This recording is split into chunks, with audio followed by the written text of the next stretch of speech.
Let's kick this coverage off with a little altered wheelbase Chevy Nova. This is an early Nova. You can see it's got a tilt front end. It's got those rear wheel wells moved forward just a little bit. And the most interesting part to me is underneath that hood is a fuel-injected 409 combination.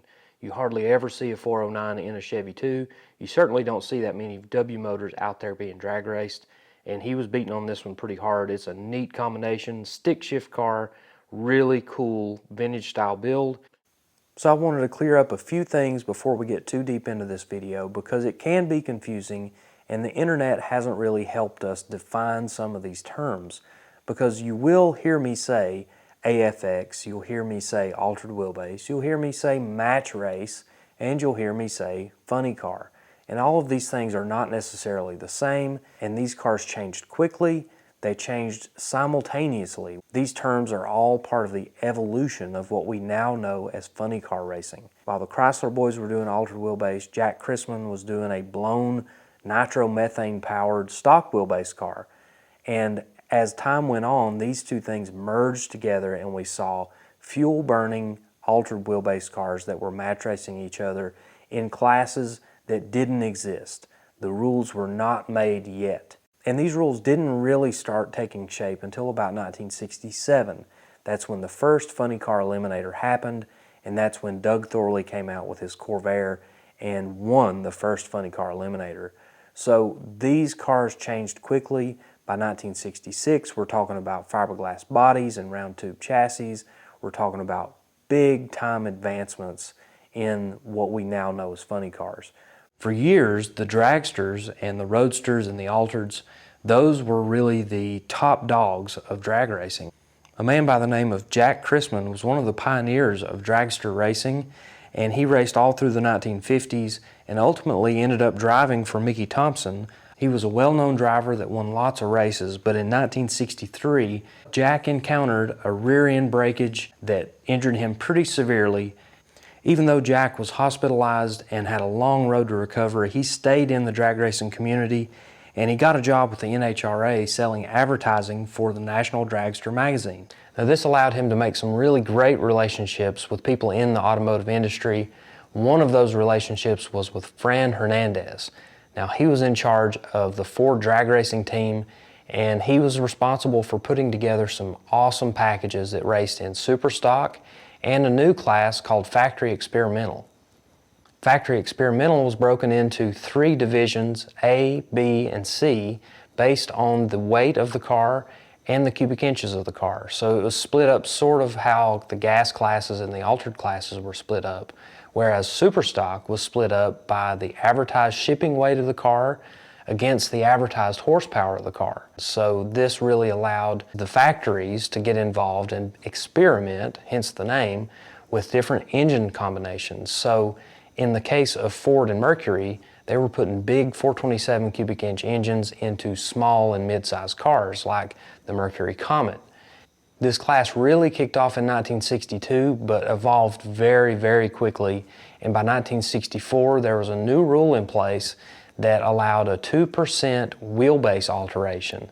And the Chrysler boys immediately took advantage of that and started moving their wheels around to try to help the weight bias on the car and get more weight on the rear end so that the car would hook up and go. Meanwhile, the Fords and Mercurys had similar struggles, but the weight bias was naturally a little bit better. It was a little shorter wheelbase car. These factory prepared cars had the absolute best equipment that Ford had to offer, and they had some additional components that were installed by Bill Strop at Strop & Associates. He was a factory-backed chassis builder. He built cars and trucks and race vehicles for lots of different applications, and he was the guy responsible for these Mercury Comets. These cars got 427 cubic inch engines, fiberglass body components, they got suspension tricks, they got the whole 9 yards to make these things work on the drag strip. So back to the relationship between Jack Chrisman and Fran Hernandez. They got to talking and Fran wanted to offer Jack an AFX Mercury Comet. And Jack wasn't a huge fan of the idea because he had come from top fuel drag racing, the top of the sport, the fastest, the quickest, the loudest, and he didn't have a lot of interest in racing a stock appearing car. But he decided to go ahead and take the offer, and he went and picked up his Mercury Comet from Sachs & Sons, Lincoln Mercury in Downey, California. So even though Jack wasn't really interested in driving this stock-appearing, full-bodied car, he was interested in winning. So he got Bill Shrewsbury to drive the car for him, and they competed in AFX class for a few months during the 1964 season. Even though the car and driver were very successful in the AFX division, Jack still wasn't really happy with the performance of this car. He wasn't happy with the wow factor and the fanfare involved. So around this time, Jack caught wind of the Dodge Chargers, which was a special exhibition team. It was two cars that would race side by side that had blown and injected engines, not on nitromethane, they ran on gasoline, but they were pretty wild combinations, similar to the blown gassers and the blown altereds, but in a pretty much stock appearing modern car. By the middle of the 1964 season, the Dodge Chargers exhibition team had kind of fizzled out. They had broken some pieces that they couldn't replace, and it was the perfect time to debut Jack's wild creation. He got the idea to build something outside of the AFX class designation, but he still wanted it to be somewhat of a factory appearing car to appeal to Sachs & Sons Lincoln Mercury, who was willing to give him a second factory prepared Mercury Comet. The second Comet went back to Bill Stropp for additional modifications, and then Jack Chrisman put together a special engine and driveline combination that was unlike anything anybody had ever seen. Now, he was taking some cues from the Dodge Chargers exhibition team by having a blown and injected engine inside of a full-bodied car, but he was turning it up about 10 more notches by adding nitromethane to the tank. And he's also using a direct drive system just like what he would have used in the dragster.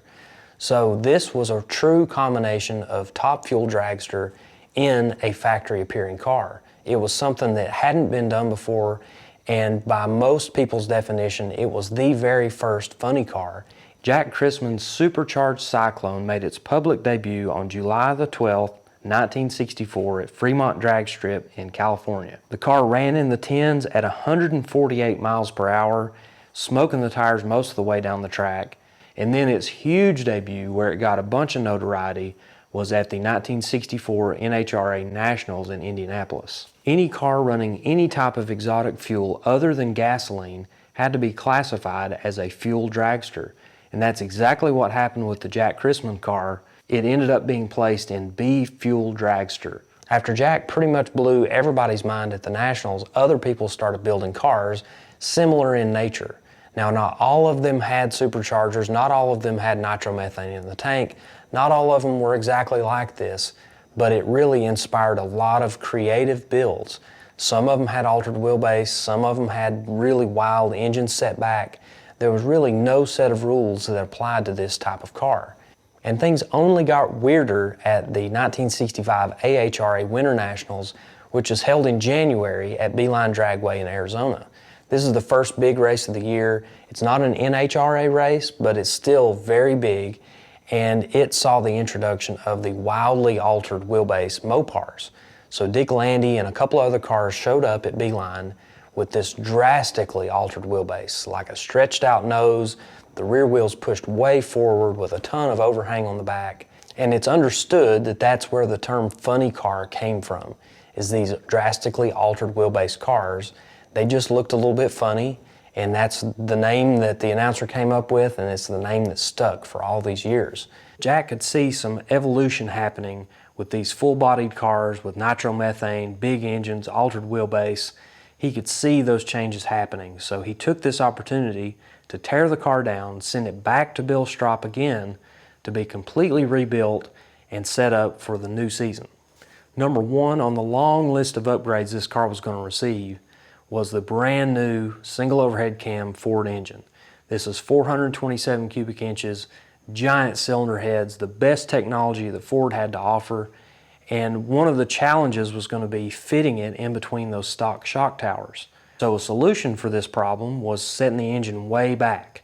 Setting it back 25% of the car's wheelbase allowed him plenty of room in the engine bay. In fact, the front of the engine where the blower pulleys are is about where the factory firewall would be. And as a part of this rebuild, it included changing this from a 1964 Mercury Comet to a 1965 Mercury Comet. You got to remember at the time, these factory-backed cars, it was pretty important to stay relevant and to stay new, because the whole idea of win on Sunday, sell on Monday, that was still in effect. So winning with a year-old car didn't seem very exciting, especially for Sachs & Sons dealership. That was not what they wanted. So in addition to the body change, the engine change, the chassis changes, this thing got a brand new paint job. Instead of the plain white with lettering, now it's candy apple red with gold leaf lettering. This thing is a top-notch machine, and it's ready to hit the track in June of 1965 at the Spring Nationals in Bristol, Tennessee, just 4 months after it had been raced at the Winter Nationals. By the end of the 1965 season, there was an idea from Ford and Mercury that was really going to make a statement in this new style of racing. The idea came in the form of a single-piece flip-top body that resembled a factory-produced body, and underneath that would be a ladder-style tubular frame with a full roll cage, suspension, and of course, one of Ford's 427 single overhead cam engines. Just a handful of these cars were produced, and they were fully factory backed. Once again, Fran Hernandez stepped in there and made some pretty big things happen with this organization. So these fiberglass bodies were put together, Logie Stamping put together the chassis, and they created some pretty impactful cars. So in a matter of 3 years, Jack Chrisman went from running low tens in a stock appearing 64 Comet to running into the 7-second zone with this one-piece fiberglass flip-top car.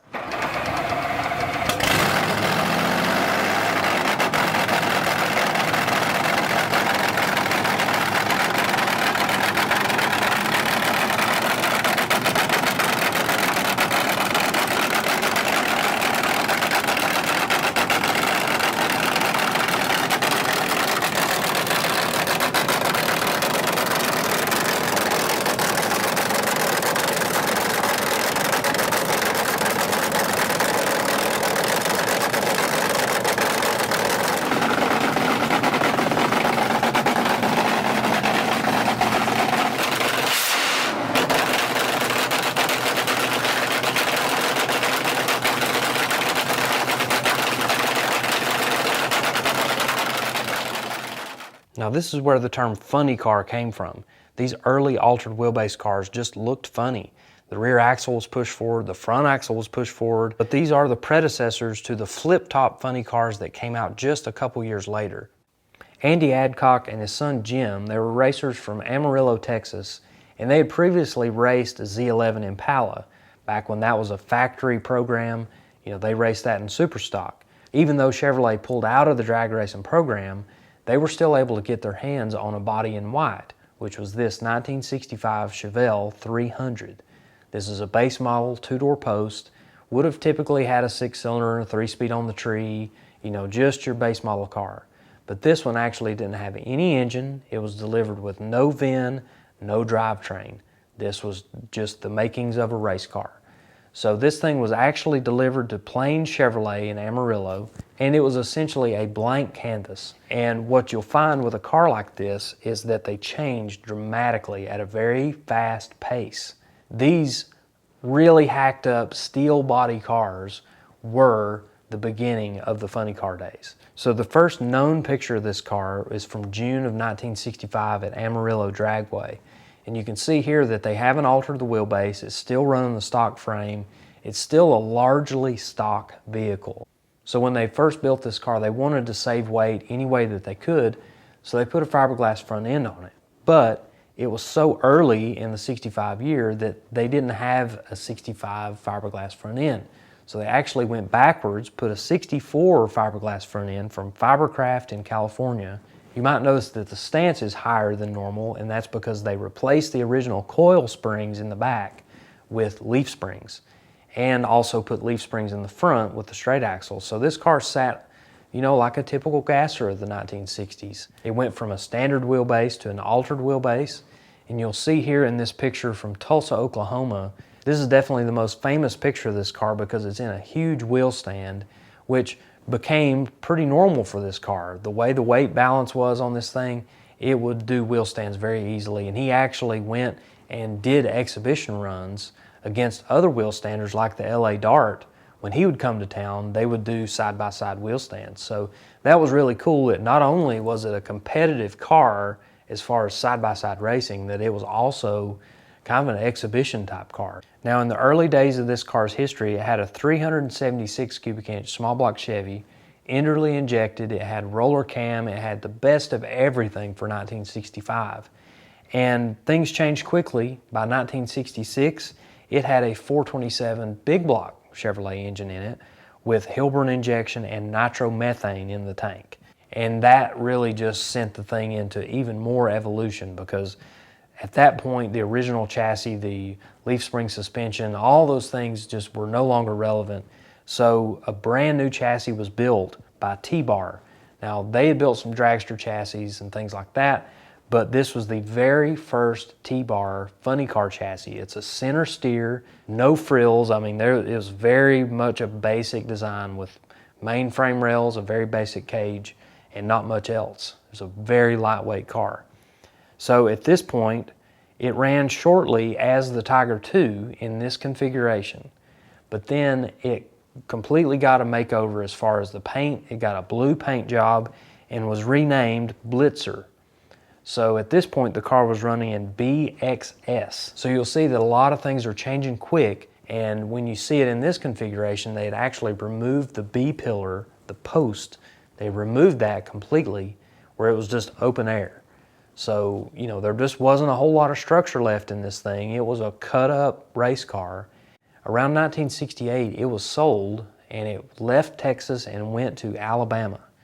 And that's where J.C. Sizemore actually bought this car as a companion to his Goldenrod 55 Chevrolet, which was also an altered wheelbase car that was running up against funny cars at the time. The last functional configuration that we know of with this car was actually by Jerry Rhodes, and you can see it in this picture right here. It says Funny Money. In this car, altered wheelbase, you can see that they've hacked out the fender wells on the back, but you can see that this is the car. This is the Tiger II, which turned into Blitzer, which turned into, you know, the Goldenrod companion car, now is Funny Money. So this is just an excellent example of a beautifully restored car that accurately represents what these things were in the mid to late 1960s. So even though NHRA had its own AFX rules and AHRA had a little bit different set of rules, these cars changed quickly, and they were running at unsanctioned tracks, they were running at match races.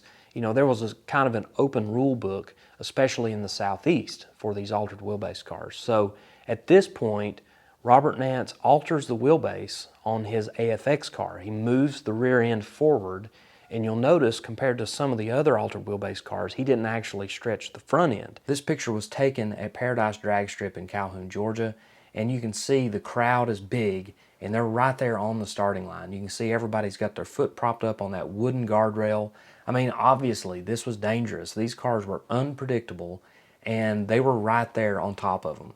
And for Robert Nance, he was moving on from those super stock cars that were very strict on rules to this just wide open rule book. I mean, it was really what everybody was doing. Everybody wanted to have a piece of the pie with this match racing circuit. So he built a Plymouth Valiant, the lightest thing that Plymouth had. You'll see the injectors sticking out of the hood. It had a 426 Hemi, and this one was called Little Mr. Plymouth, obviously a much smaller car than what he had previously run. And this thing ran at tracks like Paradise Drag Strip. It ran all over the Southeast because it was a pretty competitive car. And I absolutely love this picture. This was taken in 1966 at Paradise Drag Strip in Calhoun, Georgia.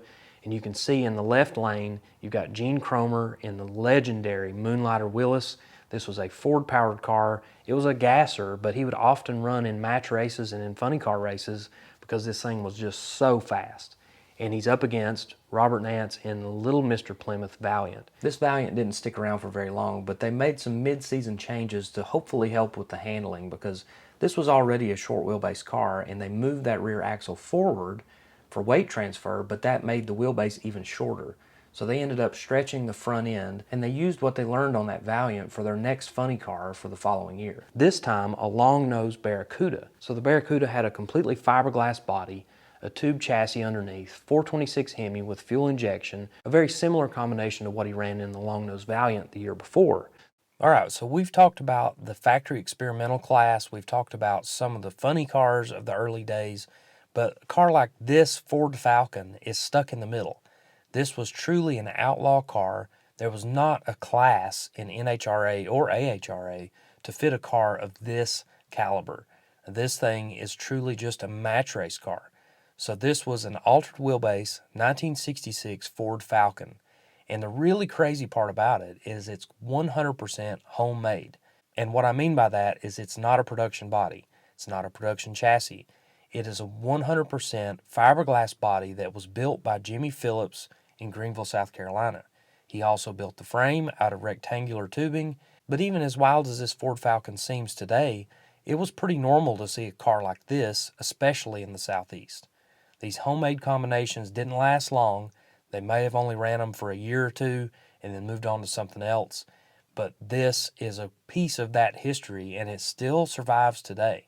This thing was found in Georgia, and I ended up buying it and eventually sold it to Tony McConnell in Kentucky. And he's going to put it back together. Even though this thing's rough and really crudely built, he's going to put it back together and put it back on the track. So this thing is a really cool piece, and I feel like it's a perfect example of an outlaw match race car. Doesn't follow any rule books. It doesn't follow any kind of wheelbase percentages or engine setback or any of that kind of stuff. This thing was built from the mind of Jimmy Phillips, and he put this thing on the track and raced it. Now, the pictures we have of this car from back in the day are not when Jimmy Phillips raced it. This was actually during a completely different ownership and during a completely different era. So the AFX era was pretty short-lived. We're talking like 64 through 66. And this car lived on into the early 70s. So the pictures you're looking at here with the Salty Dog configuration, this thing was actually still running in 1970 or 71. So this thing was wildly outdated by then in the funny car realm, but it was still out there running, probably in the B altered class, which is where a lot of outdated AFX and match race and early funny cars ended up, because the altered class allowed a 25% engine setback. There was very limited rules on chassis and body configurations. So the altered classes is usually where one of these cars would end up if they didn't get destroyed or parted out or scavenged for some other project. If you've watched some of my other videos, you know that me and my dad have bought a lot of old drag cars and old parts and just basically anything with history. And just saw this car sitting up on a trailer. It sort of looked more like a dune buggy than a funny car, but I knew it was something special because it had a set of Hallebrand spindle mount front wheels on there. And I knew that we had to ask about it. I knew we needed to get a price. It was actually a very fair price, and we got this thing home. Actually, the guy even delivered it, which was even better. And you know, there's some clues on this thing that it's an early funny car. This thing has rectangular main frame rails. That was outlawed by the NHRA pretty early on in the funny car days. You know, a chassis like this was almost instantly outdated. Basically, anybody else in the world would have put those front wheels on eBay and they would have scrapped the rest of this car. For the most part, the frame itself was not very useful. Definitely wasn't useful to us, but the really awesome surprise element of this was finding out the history of the car. Finally, I struck gold. I figured it out when I reached out to a guy named Bob Gibson. He helped me figure this history out from start to finish. And the reason why he was so knowledgeable about this car, which was seldom seen, this is not a car that went to very many national events, but the reason he knew so much about it is that he used to own this chassis. Before I get to Bob Gibson's part of this story, I want to back up just a little bit to the car's very earliest beginnings, which started in Berwyn, Illinois around 1967. It was built by a guy named Joe Graziano, and he built it along with his brother. You know, they did basically everything at home. Built the chassis, and then they took a Camaro, which was brand new. Think about this, 1967, brand new Camaro.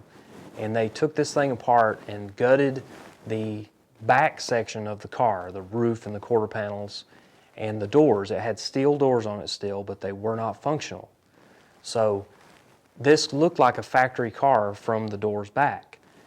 It had a fiberglass deck lid on it, and then it had a stretched fiberglass nose, and it was about a 125-inch wheelbase. This car had a 427 based big block Chevrolet engine with an 871 blower, 4-port fuel injection, and it ran on a 40% mixture of nitromethane fuel. But the car ran really well. It ran a best of 791 at 180 miles an hour in 1968. Pretty strong stuff for a home-built car. And they actually put this thing together as sort of a family sponsorship deal with one of his cousins who had a stereo installation shop. And so the name of this car, because it was kind of sponsored by this stereo shop, the name of this car was Panasonic Playmate. During this time, Joe Graziano and his brother ran the car, but that deal didn't last for very long. He ended up selling the car, and when it changed hands, it also changed names. It went by the name Intruder. And ultimately, this car changed hands another time, and it ended up being owned by a guy named Mandy Hoarder. Mandy and Ernie Ball handled the paintwork on it. So they stripped this thing down, and instead of the green and yellow and the stripes and all that, they went with true candy apple red. And this thing had gold leaf lettering on it, tons of really cool, tasteful stripes. I mean, this thing was a top-notch piece for the late 60s. Mandy and the guys raced this thing locally, and they even went out west with it. They went to Beeline Dragway in Arizona, and also I believe they went to Orange County International Raceway in California. So, you know, some pretty big traveling for these guys from the Midwest. Unfortunately, this car's racing days came to a pretty severe halt when Mandy passed away suddenly. He had a brain aneurysm, no warning whatsoever, and when he passed away, his sister Joyce took over the body shop as well as the ownership of this funny car. And that's where Bob Gibson comes into the picture. He was just a teenager at school one day. A guy just passing in the hall recognized him, said, "Hey, you like drag racing, right?" And he said, "Yeah."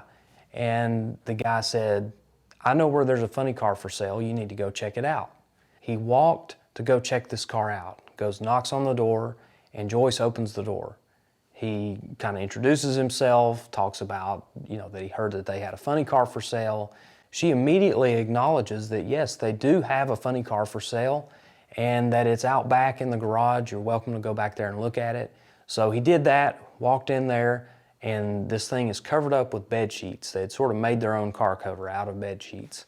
And he walks back there and he pulls the bed sheets off, and underneath is just the most beautiful candy apple red paint that he's ever seen in person. And, you know, magnesium wheels. This thing's got a complete nitro engine sitting there. He goes back, talks to Joyce for just a minute and says, "Hey, thank you for letting me look at the car, but I don't think this is something I can afford." And Joyce assures him that he needs to come back and talk to her husband, Russ. He's not home yet from work, but come back tomorrow and let's talk about it. $500 was the price for this completely beautiful turnkey funny car. Now, a 16-year-old kid is way in over his head when it comes to this caliber of car. So Bob took the car to the track a couple of times. He didn't really have the money to campaign a car like this. He didn't have the equipment to campaign and maintain this car. So he ultimately sold it and he joined the Army. Well, after his time was up in the Army, he came back and he had the opportunity to buy this car back. And actually, he bought into a partnership on the car. Somebody there from Springfield, Tom Kerfassi, bought this car from the guy who bought it from Bob. It had actually been shortened significantly. And the reason he did that is so that it would fit on his ramp truck a little better. And it brought it back to more of a stock wheelbase. The car had a new paint job, it had a new name. This time it's called the Sky Pilot.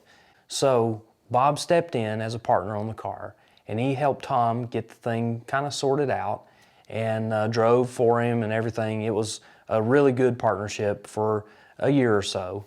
And you know, they went and bracket raced this car. This would have been around 1977. Now, ultimately, their racing partnership kind of fizzled out, and they ended up selling the car to a guy in Chicago. And then Bob sort of lost track of it. He didn't know exactly what happened to it, but he could only assume that, you know, the thing was probably parted out or scrapped or wrecked or who knows what. So fast forward over 40 years, and that's when me and my dad bought this chassis. And again, we were just buying it for the wheels. Didn't really care that much about the frame itself, but the curiosity got to me. So, as I'm trying to document this car and track down any history I can, that's when Bob Gibson steps into the picture for me. And he identified the car and told me 100% that this was his old drag car. And he sent me a few pictures of it. He pointed me in the right direction for some additional pictures of it. And one picture in particular he took, I'm assuming at some point in the early 70s as a teenager. The front end's off the car, the engine's out of the car, and you can see the framework, you can see the steering, you can see all of that stuff. Even though it's not the best picture in the world, you can see the similarities here. And that sold it for me. Like, I knew that this was the car. I knew that since he was so familiar and so passionate about this car, that he wouldn't be trying to pull my leg. This was a legit deal. So I'm pretty excited just to learn this. But as we continue talking about it, Bob showed interest that he might want to buy this car back. I sold it to him at a really fair price. There's probably not a lot of people who would want to give very much money for this car because there's not a lot left of it. But he knows it inside and out. I can't think of any better person to end up with this car than somebody who owned it 40 plus years ago. And just hearing all these details, hearing all these things makes me so thankful that we stumbled across this thing at a random swap meet. But it just goes to show that every piece of every old drag car means something to somebody. There were some great altered wheelbase cars that ran in the Southeast, and the Georgia Shaker was one of the best. This is Hubert Platt, and he actually raced with his brother Houston Platt with a lot of different cars through the years, and these guys ended up being sort of like rivals in the 1960s because Hubert ran a Ford and Houston ran a Chevrolet. And this Georgia Shaker name became famous all across the country because Hubert performed really well and he was always evolving his cars to try to keep up with the very fast changes that were happening in the match race circuit and eventually into funny car. This particular car is a tribute to the Georgia Shaker, and it's run by Hubert Platt's son, Alan. He races in the Southeast Gassers Association in the AFX class, and this thing is built within the AFX rules in the Southeast Gassers Association. You'll notice it has an altered wheelbase. They moved that rear axle forward, but it doesn't have the extremely exaggerated proportions that you'd see later on in the 1960s. This recreation has a Blair Patrick prepared FE engine with mechanical fuel injection. It's a real stout combination, and like every car in the Southeast Gassers Association, it has a 4-speed manual transmission. Now here's the sibling to the Georgia Shaker. This is the Dixie Twister, which was operated by Houston Platt. And this is a crazy looking one because this started as a Chevy II Nova, but had a really wild looking fiberglass top added to it by Bill Thomas race cars back in the 60s. Now there were just a handful of these cars built, and this is a replica of that original Dixie Twister combination that runs in the Southeast Gassers Association. This one features a big block Chevy with mechanical fuel injection, 4-speed transmission. You can see the rear axle's been moved forward. The front axle's been moved forward a little bit as well, and those crazy proportions of the roof just gives this car that true early funny car look. This one is owned by Rocky Platt, Houston's son, and it's driven by Rob Walden. When the factory experimental class first came about, you couldn't switch engine makes. What it did allow was extreme combinations like big engines in little cars, and that's what the AFX class was all about. So fast forward several decades, and the Southeast Gassers Association AFX class does allow engine swaps. So in this case, this is a Plymouth. It's got an extremely altered wheelbase. You can see that rear axle has been moved very far forward, and it has a big block Chevrolet engine. Here's another AFX combination from the Southeast Gassers Association, this time the Southern Comfort Ford. And you can see the wheelbase is obviously altered, the rear axle's been moved forward, it gives it that real wild look, and then when we go under the hood on this one, we've got a Ford combination, mechanical fuel injection of course, and because of the rules in this class, you can run alcohol. So every other class in the Southeast Gassers must run on gasoline, but the AFX cars can run on alcohol, and most of them do. It provides a different smell for the spectators, and obviously it provides a little different horsepower curve compared to gasoline. Here's another one from the Southeast Gassers Association, this time the Wild and Woolly Chevy II Nova. This one's got the axles moved forward. You can see it's got mechanical fuel injection just barely visible through the hole in the hood. And you can see a candy apple paint job, gold leaf lettering. This looks like it just came out of the 1960s. And here is the wildest combination that has come out of the AFX class in the Southeast Gassers Association. This is all Mopar. Check out this 426 based Hemi, magneto, mechanical fuel injection, and look at the proportions of this thing. Super stretched front end, rear axle is moved way forward. This is what funny car racing was all about in the mid 1960s. When these cars started getting wacky like this, where the rear overhang was crazy, the front end was stretched way out, this is where the name funny car really came from. And this is a very well executed replica of an old AFX style car. And this is the step right before the fiberglass one-piece bodies and round tube chassis really entered the conversation.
So to tell the story of this particular GTO, we got to go back a few years and talk about Arnie Beswick's career in drag racing, because he was already very well established in the superstock ranks. He had been racing Pontiacs for years, and he had been running some factory-backed programs that included the aluminum front ends, the 421 Super Duty engines. I mean, these things were a potent combination that dominated the superstock ranks. And in 1963, he got involved in NHRA's factory experimental class with a pair of 63 Pontiac Tempests, a coupe and a station wagon. Both of these cars had the 421 Super Duty engine.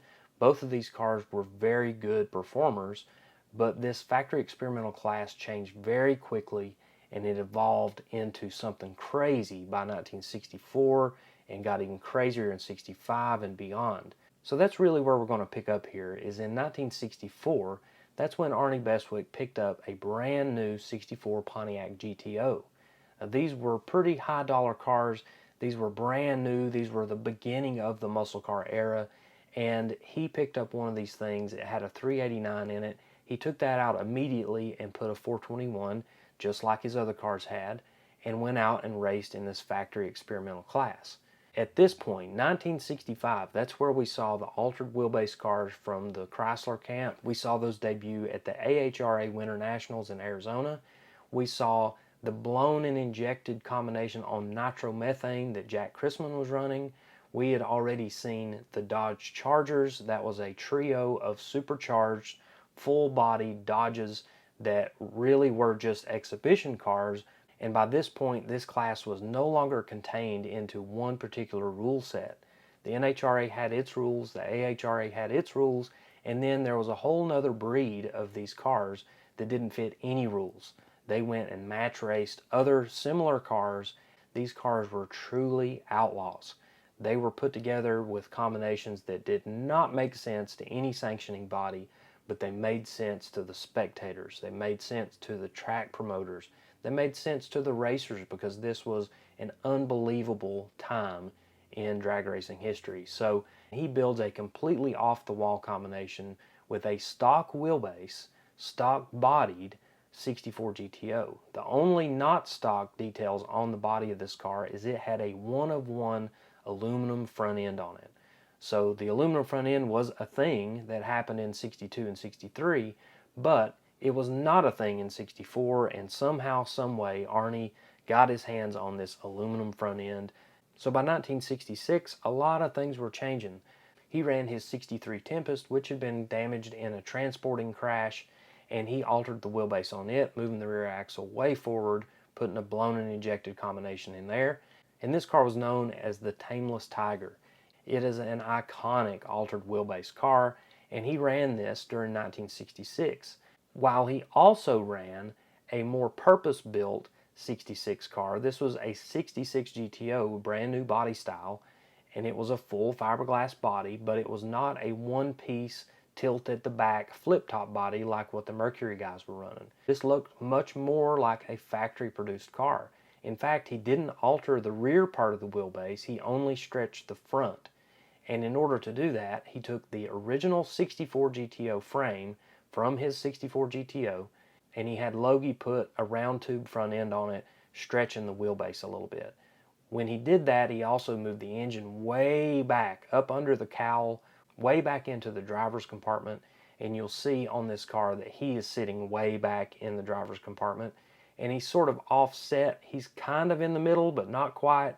This was a really unique combination here, and you'll see it had a lot of aluminum tin work on the inside.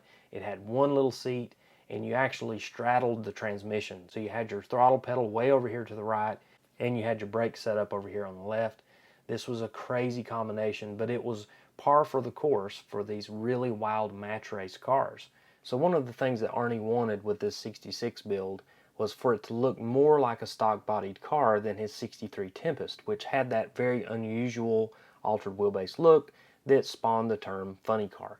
This combination really hit home with a lot of the people who were coming to these races, because everybody agreed that the funny cars of early days, the altered wheelbase cars, were funny looking. They didn't look like what you could go to the dealership and get. And even though this car had a vibrant paint job with a lot of hand lettering and a really cool look all the way around, it still had that 66 GTO look. And the car did exactly what Arnie needed it to do, which was go out there and win races, put a smile on people's faces, and eventually get booked for more match races. So when Arnie put this combination together, he used, again, a 421 Super Duty based engine. It was actually the same engine that he had been using in the Mystery Tornado 64 GTO. It had factory 980 heads, it had a factory bottom end, it had forged steel crank and just the original Super Duty rods and pistons, but he eventually changed them out for Mickey Thompson pistons to lower the compression slightly. Then he put Mickey Thompson aluminum rods. With this combination, he actually ran a mostly stock Turbo 400 automatic transmission, a shortened 64 GTO drive shaft, and then the famous big Pontiac rear end out back. Now, in most of his previous combinations, especially in those class cars, he was running high-test gasoline. But in the 66 car, he ran alcohol from day one. And after he started upgrading the bottom end with the aluminum rods, the better pistons, he started running nitromethane. Now, even with those upgrades, he was still running a relatively low mixture, like 10 to 15% of nitromethane, but that was really all the tracks could handle back at this period of time. The 66 car, especially early in the year, they were pouring everything they could into making this thing go down the track, and it did exceptionally well. This thing went out and made an 873 pass at 173 miles an hour. This was the first full quarter-mile pass with this car. Later in the year and throughout 67 and even into 1968, he continued racing this car and got it down to an 848 and 178 miles an hour at US 30 in Indiana. This thing was a wild combination, but it wasn't nearly as aggressive as some of the other cars on the circuit. But by 1967 and 1968, this thing was completely outdated. This was Doug Thorley. He raced this car in 1967, and it was the first Funny Car Eliminator winner in 1967 at Indy. Now, this is a recreation of that car that Paul Brown has been responsible for. It's got a killer fuel-burning big block Chevy. The paint and bodywork on this thing is immaculate. The magnesium wheels are flawless. This is a great piece of drag racing history, along with several other cars that Paul Brown owns and hauls around the country to show off and tell his story.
Now, it doesn't get much cooler than this. This was early days of Funny Car, right when the one-piece fiberglass body became a thing. But look at this car. This has got burnt paint right where the headers are. This thing has got so many great details on it that are original. Check out the paint. Check out the Lexan that's tinted. I mean, this thing is killer. The old sign painting and lettering on this thing is unbelievable. And you can see this thing still shines up good. It's still got the right look. It's got a set of Hallobrand wheels on it, M&H slicks, and check out that patina on the magnesium, turning back gray and chalky. That's just how it does. The old school headers, I mean, this thing is authentic from front to back. It's not something you'd want to go out there and take a chance on tearing up on the racetrack because it's so original. It's so cool.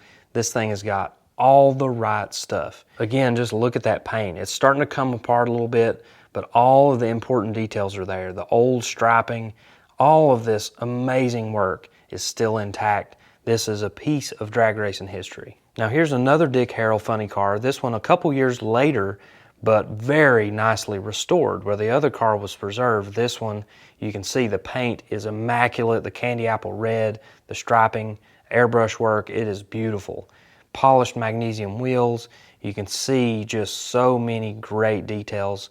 They've got a little driver mocked up in there that's not actually a real person, but just so cool. This car is restored to show car levels, and it got a ton of attention all weekend long, along with the Dick Harrell ramp truck.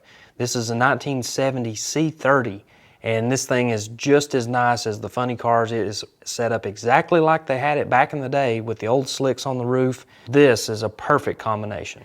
This is the Dixie Twister Camaro funny car that was campaigned by Houston Platt in the early 1970s. Now, Houston Platt's name comes up pretty often in the world of drag racing because he was part of the most tragic accident in drag racing history, but he did continue to drag race after that accident, and he raced in this car. This is a second generation Camaro. You can see the paintwork on this car is flawless, lots of great lettering and striping, and the decal placement, everything about this car is proper and authentic to the way it was in the early 70s, and it probably is even slicker than it was back then, because this thing, I mean, you can look at it all day and not find a flaw. And the magnesium wheels have a gold coating on them that is just perfect. The blown and nitro injected big block Chevy is just completely simple and clean and detailed perfectly. This thing is just a piece of art, but it's also functional because they cranked it up while everybody was gathered around and had a pretty heavy load of nitromethane in the tank. It definitely got everybody's attention when this thing was running. And when it was all said and done, he loaded it back up on the ramp truck and hit the road. It made for a really cool combination. When you see this ramp truck with a funny car on the back, I mean, that is going to turn your head no matter if you're a little kid or an old man or anywhere in between. This thing has got the ultimate wow factor.